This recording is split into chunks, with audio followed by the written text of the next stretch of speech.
I've just been up at the upper Geyser Basin and was driving back, and Black Sand looks so cool with all the steam backlit by the sun. And it's such a contrast, isn't it, to what Black Sand Basin looks like in the summers. It's Cliff Geyser. It's pretty cool as well, isn't it? And there's such a stark difference between what some of the geyser basins look like in the summer compared to the winter. I've always thought it's really cool the way the steam and the water from the thermal features stick onto the trees, and then it freezes.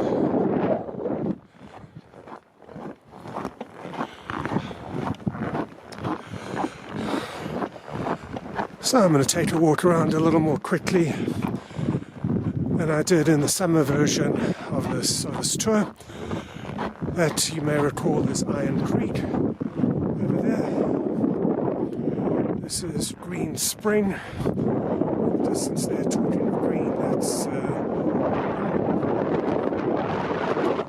you can see how the bacteria mats are coming into the river, where the thermal waters, look at Cliff Geyser now, where the thermal waters flow out of the thermal features as they leave the thermal feature itself. So the water cools down, and more and more elements, more and more things can live there. So there's more thermophiles, there's more heat-loving organisms that are able to survive in the water as it cools down, and that's what gives it its color. So as you get away from the source of the heat, more and more organisms can live there, and it becomes more and more colorful. And in a minute I'm going to have to switch devices because I've just about run out of battery on this one. As I mentioned, I was at Old Faithful, or at the Upper Geyser Basin, filming Daisy and the stroll from Daisy up to Riverside. The stroll from Riverside up to Daisy. I hoped to be able to do both, watch both of them erupt with the snow all around, but the times, unfortunately, were too close. This, as I mentioned before, is Emerald Pool. Doesn't look very emerald at the moment, though, does it? You can't really see the green. In fact, in the early days, this area over here was actually called the Emerald Group rather than Black Sand Basin.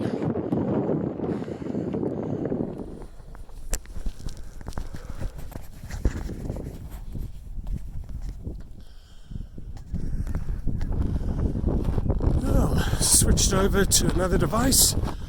Had to put a glove on because it's so cold. Temperature now is about 10 degrees Fahrenheit according to the temperature indicator in the car, and that is about minus 12, minus 13 Celsius, but it's really windy, as you can probably hear, so the wind chill is really down there. I mentioned to you that we're at Black Sand Basin. Black Sand got its name because of the amount of obsidian in this area.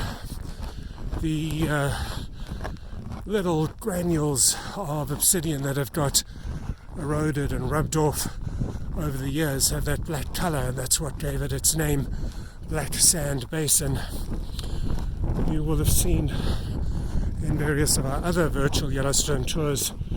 I'll get back to that in a minute.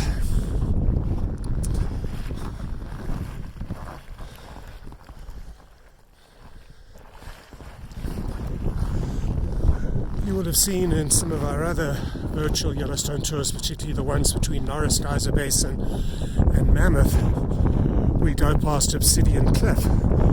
That's notable for a number of reasons. Boy, it's sure steamy, isn't it?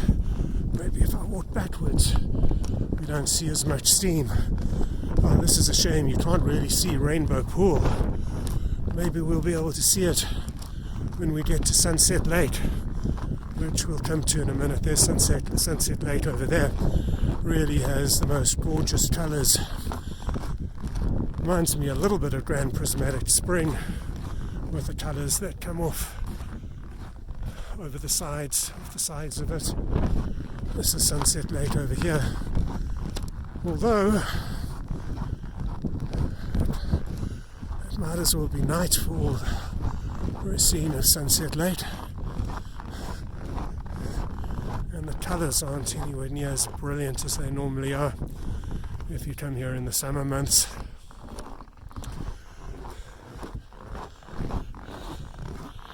I was telling you about Obsidian Cliff. It's the Park Service basically shut down the cliff itself. There's signs all over saying that the area has been closed down.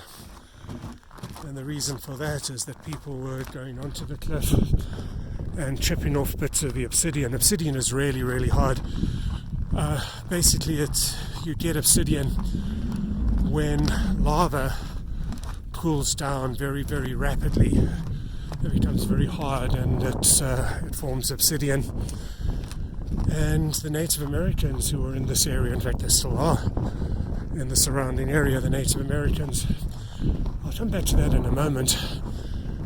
This is Handkerchief Pool over here, and this used to be a huge tourist attraction in the old days. It was really popular, as popular as Old Faithful.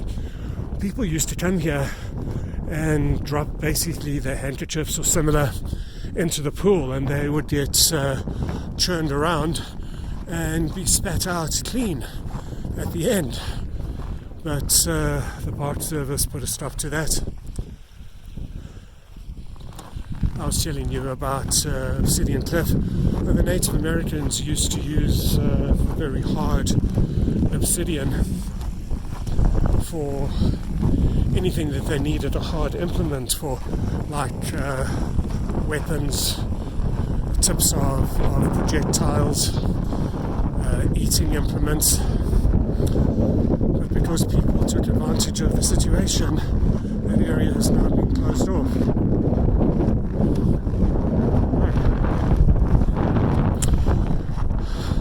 The other thing of significance about Obsidian Cliff, I just have to put on my mask again.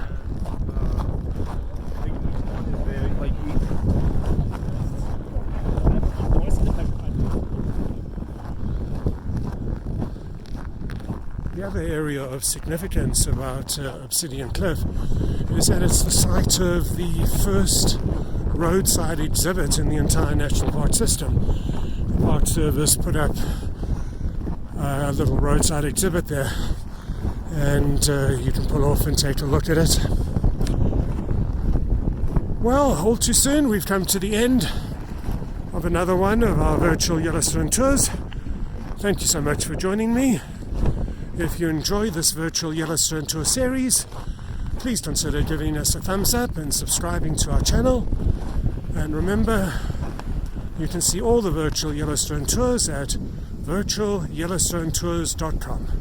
That's virtualyellowstonetours.com.